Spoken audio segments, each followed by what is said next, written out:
मेरे जितने भी यहाँ नौजवान भाई और बुजुर्ग और मेरी माताएं बैठी हैं, मैं इनसे सभी से तहे दिल से धन्यवाद करता हूँ। और यहाँ पे ये आए हैं, हमें अपने मकसद को, अपने लक्ष्य को याद रखना है। सिर्फ 3 कानूनों को बारे में बात करनी है हमें, और ज़्यादा से ज़्यादा लोगों को हमने प्रेरित करना है कि वो यहाँ पे आएं और अपने गांव, शहर, इन सब से यहाँ पर आकर अपना योगदान दें। ऐसा कुछ भी नहीं है यहाँ पे कि हम कह सके कि संख्या बल कम है या किसी तरीके की कोई परेशानी है। यहाँ पे हमारे लंगर चल रहे हैं, हमारे आजकल में 2 दिन में बैठने की व्यवस्था अच्छा हो जाएगी या टी शर्ट डल जाएंगे। तो आप सब लोग सिर्फ धैर्य बनाए रखिए। हमारे मोदी साहब ने कहा था कि मैं एक फोन की दूरी से दूर हूं, कॉल की दूरी से, और हम कहते हैं कि एक बॉर्डर की दूरी से, 1 मीटर की दूरी से हैं। आप हमारे उधर दिल्ली बॉर्डर पे खड़े रहिए और हम यहाँ का आपसे बात करेंगे। ये जो बातें करते हैं ये सिर्फ भाषण में और सिर्फ कागजों में नहीं, वास्तव में करके देखिए। ये जो सरकार है, ये मोदी सरकार ने हमारे ऊपर जबरदस्ती बिल थोप दिए हैं। वास्तव में किसान हमारे यहाँ सड़कों पे है, इन्हें नहीं पूछा गया है कि किस तरीके से कौन सा बिल पास करना है, कैसे पास करना है। और आज हम जो परेशान हो रहे हैं, ये सरकार की, जो सरकार निकम्मी है, इसी की हम भरपाई कर पा रहे हैं। जो हमारे वीर शहीद हो गए हैं और जो हमारे यहाँ पे धरना, हमारे इसमें अनशन में बैठे हुए हमारे बुजुर्ग और नौजवान बैठे हुए हैं, इनकी तरफ भी कोई भी मोदी जी का या किसी भी बीजेपी या किसी आरएसएस वाले का कोई भी ट्वीट या कोई भी इनका शब्द नहीं निकला है जो हमारे यहाँ पे शहीद हो गए हैं। और आज से 1 साल पहले पुलवामा में जो हमारे शहीद हुए थे, जो हमारे भाई थे, उन्हें भी इंसाफ नहीं मिला है। तो हम इंसाफ की उम्मीद कैसे कर सकते हैं इस सरकार से? जिन लोगों ने, जो हमारे भाई, हमारे बाप, हमारे बुजुर्ग जो शहीद हुए पुलवामा हमले में, उन लोगों को अभी तक इंसाफ नहीं मिल पाया है। तो हम चाहते हैं कि अगर मरे तो हम यहीं मरे, और नहीं तो हम तभी जाएंगे यहां से जब हमारी बिल वापसी होगी।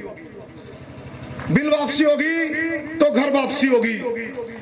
हर परिवार, हर नौजवान, हर मेरी माता, हर मेरी बहन अपने घर से बस एक ही प्रण लेकर निकले कि अगर इस बॉर्डर पे आना है तो सिर्फ या तो बिल वापसी करके ले जाना है, और यहाँ पे हमारा देश संस्कार इसी हमारे धरने पर होगा।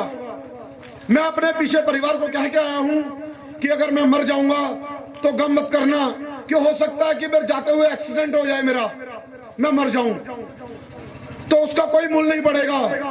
अगर जो जवान, जो हमारे वीर यहाँ शहादत दे चुके हैं, उनकी कुर्बानी युगों युगों तक रहेगी। सरदार भगत सिंह जी जो हमारे बीच में शहीद हुए थे, जिन्होंने बहुत बड़ी इस देश के लिए कुर्बानी की है, उसे भी इस सरकार में आज तक दर्जा नहीं दिया गया है शहीदी का। तो हम तो बहुत नाची चीज हैं। देश के लिए अगर हम कुर्बानी देते हैं तो वो देश की सरकार को, देश के हर मैनेजमेंट को सोचना चाहिए कि लोग यहाँ पे बैठे हुए हैं और उनका कोई सिस्टम नहीं है, कोई पानी की व्यवस्था नहीं है, कोई रहने की व्यवस्था नहीं है। आप देखिए हमारे जो वीर हैं, जो हमारे भाई हैं, जो लोग नहीं आ सकते, वो यहाँ पे बहुत अच्छी सेवा का योगदान दे रहे हैं। मैं उनका भी बहुत तहे दिल से धन्यवाद करता हूँ, नमन करता हूँ उन्हें, मैं अपने भाइयों को, कि जो लोग लगातार यहाँ पे अपनी सेवा दे रहे हैं। तो हमें किसी भी चीज की कोई प्रॉब्लम नहीं आएगी। बस सिर्फ हमने प्रण लेना है कि एक बंदा, एक मेरी माता, एक मेरी बहन, सिर्फ 5 लोगों को यहाँ पे लेके आना है। सिर्फ 5 लोगों को लगातार प्रणाली, लगातार ग्रुप बाय ग्रुप हमें यहाँ पे आना है, लगातार डटे रहना है। हमारा एक लक्ष्य पूरा हो चुका है, ठंड, जिसे हमने बहुत, हमने दिल्ली में भी हमारे भाई रह रहे हैं, ऐसा नहीं है, भी हमारे माताएं, हमारी बहनें और हमारे भाई भी हैं जो लगातार प्रोटेस्ट कर रहे हैं, जो मीडिया नहीं दिखा रहा है। आप बेंगलोर में देखो, कर्नाटका में देखो, मध्य प्रदेश में देखो, हरियाणा में देखो, जगह जगह दिखा रहे, मगर ये मीडिया नहीं दिखा रहा है। हमें अपना लगातार हौसला बनाए रखना है और इस मंच को लगातार संचालित करते रहना है। और भीड़ को, ऐसा कुछ नहीं है कि लगातार हम भीड़ बनाए रखेंगे तो लोग यहाँ पे इकट्ठा रहेंगे। हर वीर को, हर नौजवान को अपनी अपनी तरह से सहायता देनी है। यहाँ पे मुझे बहुत अच्छा भी महसूस होता है, थोड़ा गर्व भी महसूस होता है कि जैसे ये मेरे वीर भाई बैठे हुए हैं, ये कहीं बीच में बैठे होंगे तो मीडिया को लगेगा कि वास्तव में बहुत भीड़ है, नहीं तो मीडिया दिखाती है कि 4-6 लोग बैठे हुए चले जाएंगे। और जितना भी सोशल मीडिया का लोग जितना भी यूज करते हैं, जो मेरे भाई यहाँ पे आए हुए, माता यहाँ मेरी बहनें आई हुई हैं, वो लाइव चलाएं, लोगों को बताएं कि वास्तव में गाजीपुर, सिंगू, टिकरी में क्या चल रहा है। सब लोग जितने भी मेरे भाई बैठे हैं वो बीच में आन के बैठे, और जो दूर दराज खड़े हैं वो सब जने यहाँ पे बैठे। देखिए हमारे बुजुर्गों का कितना हौसला है। कोई 90 साल, कोई 99 साल, कोई 70 साल के बुजुर्ग यहाँ पे बैठे हुए हैं। इनका हौसला देखिए। पता करना कि उनके कभी भाई या बहन शहीद हुए हैं कभी बॉर्डर पे? कभी नहीं हुए होंगे शहीद उनके बॉर्डर पे। मेरा भाई शहीद हुआ है कारगिल की शहीदत में, कारगिल की जंग में शहीद हुआ है। हमसे पूछो, हम किसान हैं, हम जवान हैं, हमसे पूछिए। जिनके ना जवान है ना किसान है, वही सिर्फ हमारे ऊपर बातें करते हैं। वास्तव में पूछिए उनसे आगे, जिन्होंने बिल बनाते हुए यही नहीं पता करा कि हम किसान हैं, उन्हें यही नहीं पता कि हमारे 1 एकड़ में कितनी धान होता है, कितनी हमारी गेहूं होती है। उन्होंने बिल पास कर दिया है।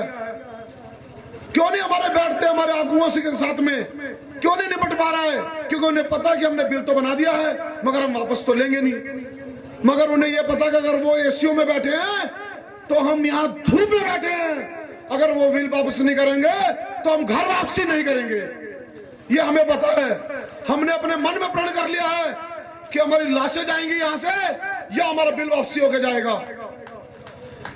और मैं एक बार यहाँ इसी मंच से कहना चाहता हूँ अपने जो पुलिस में और बीएसएफ में जो मेरे जवान भाई हैं, कि जैसे इन्होंने हमारे बॉर्डर से जवानों की पेंशन को खत्म कर दिया है, धीरे धीरे ये और भी पुलिस विभाग है हमारा, हमारे भाई हैं यहाँ बहुत ड्यूटी दे रहे हैं और हमारे बुजुर्ग भी हैं यहाँ में, ये उन्हीं की पेंशन को भी खत्म कर देंगे।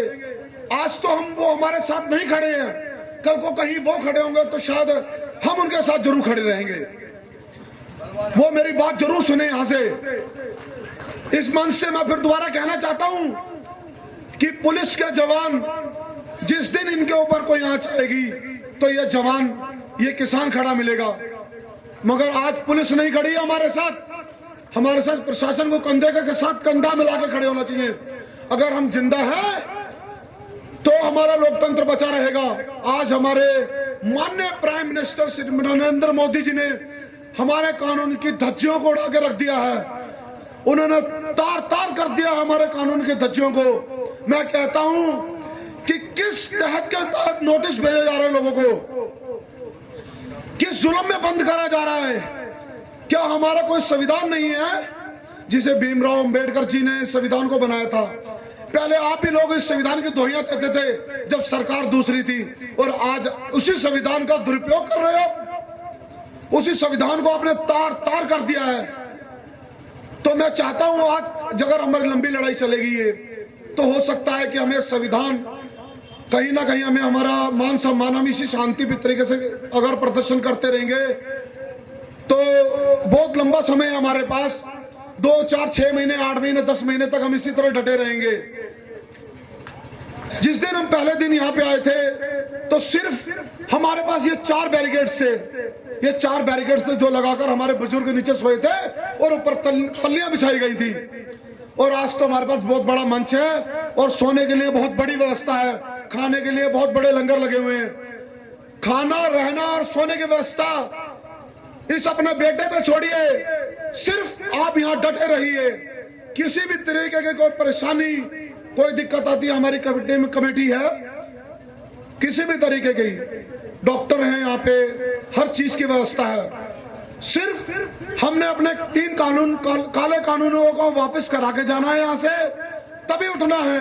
और मैं यहाँ से एक मंच से एक चीज देख रहा हूँ, नोट कर रहा हूँ, सिर्फ हमारे बुजुर्ग बैठे हुए हैं, सिर्फ हमारे बुजुर्ग बैठे हुए हैं यहाँ पे। नौजवानों को भी आकर इसमें बैठना चाहिए, जैसे मेरे जैसे नौजवानों को भी आकर यहाँ बैठना चाहिए कि लोगों को लगे वास्तव में नौजवान हमारे साथ खड़े हैं, ना कि अपने कैंपों में बैठ के यहाँ बैठना चाहिए, शरेआम में इसमें बैठे चाहिए। आपको मीडिया को बताना चाहिए कि नौजवान भी साथ में डटा हुआ बुजुर्गों के साथ में। मैं ज्यादा कुछ ना कहते हुए अपनी वाणी को विराम देता हूं। अगर मेरे मुंह से कोई शब्द गलत निकल गया हो तो मैं उसका बड़ा क्षमा याचक हूं। भारत